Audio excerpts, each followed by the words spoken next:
What if a single man could stop the rain for years? Imagine a prophet so powerful that his words alone brought a kingdom to its knees. Elijah appeared out of nowhere, confronted the mighty King Ahab and declared a devastating drought. Then, he vanished. No explanation, no trace. Who was this mysterious prophet? Where did he get such power? And more importantly, what was coming next? As the land withered under the scorching sun, Elijah was hidden away, fed by ravens in the wilderness. But this was only the beginning. His mission was not just about survival. It was about challenging a corrupt king, defying false gods, and proving that there was only one true power in Israel. What happens when the most feared prophet in history finally returns? And what secret does his story hold for us today? Stay with me, because this is a story of miracles, defiance, and unwavering faith. The drought had worsened, the land cracked under the relentless sun, and the people grew desperate. Meanwhile, Elijah, hidden near the Kerith brook, faced a new problem. The brook had dried up. God had sustained him with water, but now even that was gone. And then, an unexpected command. Go to Zarephath. A widow there will provide for you. A widow? In a foreign land? Elijah obeyed, but the situation seemed impossible. Widows in those days were among the poorest in society. How could she provide for anyone when she barely had enough for herself? Upon arriving in Zarephath, Elijah saw her, gathering sticks near the city gate. He approached and made an unusual request. Bring me a little water and a piece of bread.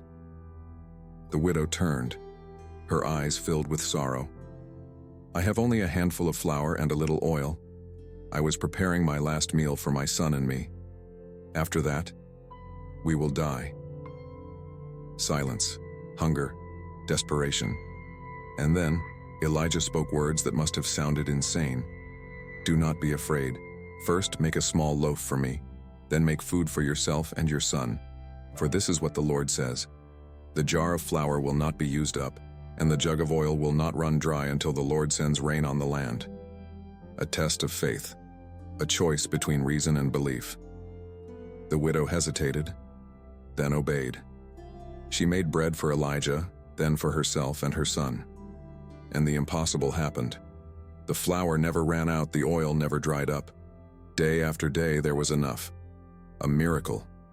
But just as hope returned, tragedy struck. The widow's son fell ill. His breathing slowed and stopped. She turned to Elijah in anguish. Did you come to remind me of my sin and take my son's life? Elijah carried the lifeless boy upstairs. He prayed. He stretched himself over the child 3 times. And suddenly, breath returned. The boy opened his eyes.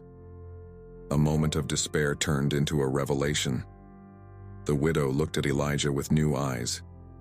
Now I know. You are truly a man of God. What would happen when Elijah, who had already defied a king, now had to stand alone against an entire nation? Would his faith be enough, or would this be the moment he finally broke? After years of drought, the land was in ruin. Crops had withered, rivers had dried, and famine had spread across the kingdom. People whispered in fear and anger, who was to blame? King Ahab had an answer. Elijah, the prophet who had vanished after declaring the drought, was now the most wanted man in Israel. But Elijah wasn't hiding anymore. God had spoken. Go, present yourself to Ahab, and I will send rain on the land. So Elijah walked straight into danger. When Ahab saw him, his voice was filled with fury. Is that you, you troubler of Israel? Elijah didn't flinch. He pointed directly at the king. I have not brought trouble to Israel. You have. You and your family have abandoned God and turned to Baal. The moment had come, the ultimate test. One prophet against 450 prophets of Baal. Let's settle this once and for all, Elijah declared. Gather the people of Israel. Meet me on Mount Carmel. Let's see whose God is real. A great assembly gathered on the mountain. The air was tense. Elijah stood before the crowd and issued a challenge. How long will you waver between 2 opinions? If the Lord is God, follow him. If Baal is God, follow him. Silence. The people said nothing. Then Elijah laid out the terms: 2 bulls, 2 altars, 1 for Baal, 1 for the Lord. The prophets of Baal would call upon their God. Elijah would call upon his, the one who answered with fire from heaven. He would be the true God. The prophets of Baal agreed, confident, arrogant. They had the numbers, they had the favor of the king. They prepared their altar, laid the sacrifice, and began to pray. Morning passed. Nothing happened. No fire. They shouted louder. They danced. They cut themselves, spilling their own blood to gain Baal's attention. Hours passed. Still, nothing. Elijah watched, unimpressed. Then he mocked them. Maybe your God is asleep. Maybe he's traveling. Shout louder. Maybe he'll hear you. The prophets screamed in desperation. The sun began to set, and still, silence. Then Elijah stepped forward, alone, against an empire. What would happen when one man faced 450? Could a single prayer be powerful enough to break the heavens open and end years of suffering? Or would silence be the only answer? The sun hung low, casting golden light over Mount Carmel. The prophets of Baal were exhausted, their voices hoarse, their bodies trembling. Hours of shouting, pleading, and self-inflicted wounds had brought them nothing. No fire, no sign, no God. Now, it was Elijah's turn. Slowly, he walked toward the broken altar of the Lord, abandoned and forgotten by Israel. He called the people closer. "Come near to me." They gathered around as he carefully rebuilt it with 12 stones, 1 for each tribe of Israel. Then he dug a trench around the altar, deep and wide. He placed the wood, arranged the sacrifice. Then, he did something unthinkable. "Fill 4 large jars with water and pour it over the offering," he commanded. Water? In a drought? They obeyed. The water soaked the wood. "Do it again," he said. They poured more. A 3rd time. The water ran down, filling the trench, making everything impossible to burn. The crowd watched in silence. What was he doing? Had he lost his mind? Then, Elijah stood back. He didn't dance. He didn't shout. He didn't cut himself. He simply prayed. "Lord, God of Abraham, Isaac, and Israel, let it be known today that you are God in Israel and that I am your servant. Answer me, Lord, so that these people may know that you are God and that you are turning their hearts back to you." The moment he finished speaking, fire fell from heaven. Not a spark, not a small flame. A blazing, all-consuming fire that exploded upon the altar. It burned the sacrifice, the wood, the stones. Even the water in the trench evaporated instantly. The people gasped. Then, they fell on their faces, trembling. "The Lord, He is God. The Lord, He is God." The prophets of Baal had no answer. They had no power. They had no God. Elijah turned to the people. "Seize them. Let none escape." And that day, Baal worship was shattered. But the story wasn't over. The fire had consumed the altar, proving God's power, but the skies remained dry. Had Elijah's mission truly succeeded, or was the ultimate test still ahead? The fire had fallen. The false prophets had been defeated. The people had seen the power of the true God. But one thing remained. The land was still dry. The sky was still empty. The drought was not yet over. Elijah climbed to the top of Mount Carmel. The air was thick, hot, still. Not a cloud was in sight. The people waited, their hearts pounding. Would it rain again? Elijah knelt, pressing his face to the ground in deep prayer. He had seen God's fire, but now he needed to see God's mercy. He called to his servant, "Go and look toward the sea." The servant ran to the edge of the mountain, scanning the horizon. He saw nothing but endless blue. "There is nothing," he reported. Elijah nodded and continued to pray. "Go again." The servant went. Still nothing.